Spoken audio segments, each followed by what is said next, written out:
The signal came from the outer rim, faint, chaotic, and unlike anything the Galactic Sovereignty's deep space arrays had ever recorded. Emperor Zalor of the Sovereignty sat on his crystalline throne aboard the command vessel Eternal Dominion, his 7 elongated fingers wrapped around the armrests as the transmission played again. Static. Rhythm. Pattern. Language. Where is this originating? Zalor asked, his voice low and resonant, the kind of voice that had silenced wars with a syllable. Sector 7 Gamma, Your Eminence, replied Admiral Veth, his blue-scaled hide rippling with nervous color shifts. A small, unremarkable system. Single yellow star. 8 planetary bodies. The signal originates from the third one.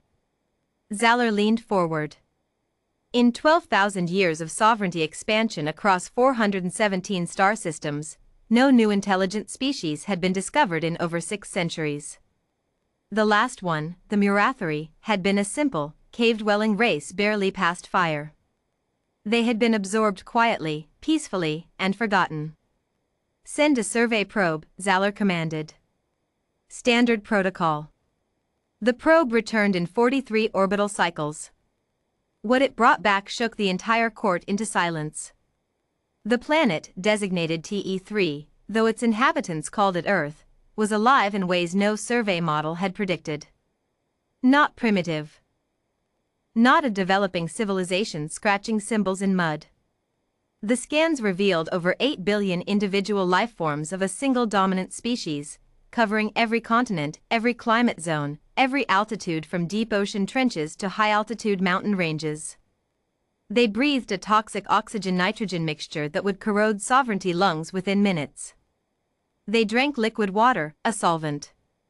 Their atmosphere was thick with pollutants they themselves had created, yet they survived it.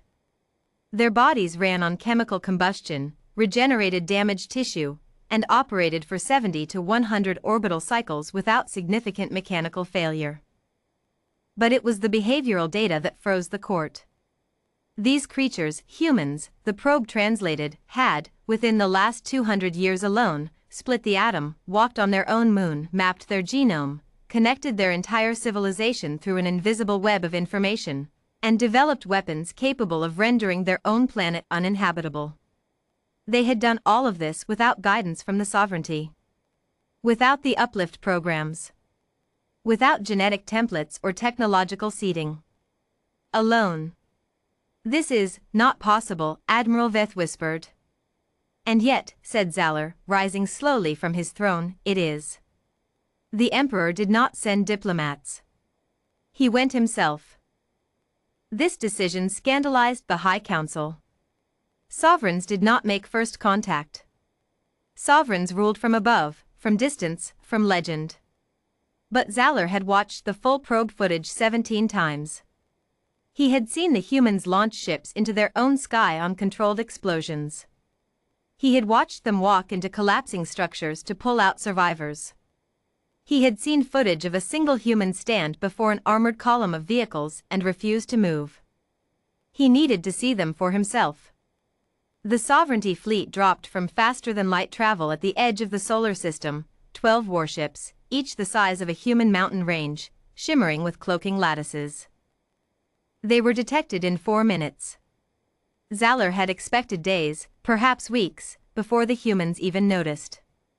Instead, within the hour, every major human government had been alerted. Within 2 hours, the planet's communication networks were flooded with the news. Within 6 hours, the humans had not panicked, not fragmented, not collapsed into chaos. They had organized. A single transmission was beamed up from the surface, precise, targeted, and locked directly onto the Eternal Dominion's communication array as if the humans had known exactly where to look. This is Captain Darian Voss, Human Contact Response Officer, representing the United Earth Council. We know you're there. We're ready to talk. Please respond. Zalor stared at the translation. Contact Response Officer. They had prepared a title for this. A role. A protocol.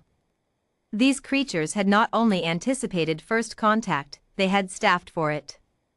Open a channel, the Emperor said quietly. Captain Darian Voss stood in the cold gray light of the UEC Deep Space Communications bunker, dressed not in ceremonial robes or armor, but in a simple dark uniform with a small flag stitched on the left shoulder. She was 38 years old, built like someone who had spent equal time at a desk and at a firing range, with dark eyes that held the particular calmness of someone who had already imagined every terrible outcome and decided to show up anyway. When the screen filled with the image of Emperor Zalor, 8 feet of silver-skinned, multi-eyed alien sovereign draped in bioluminescent armor, she did not flinch. She nodded once, the way a person nods when a difficult meeting finally begins. Emperor Zalor, she said, because the translation algorithms had already provided the name from intercepted sovereignty communication frequencies. Thank you for responding. On behalf of Earth, welcome to our solar system. Zalor said nothing for a long moment. He had addressed conquered kings, broken warlords, and trembling ambassadors across 4 centuries of rule. None of them had opened with welcome. You decoded our communications, he said finally.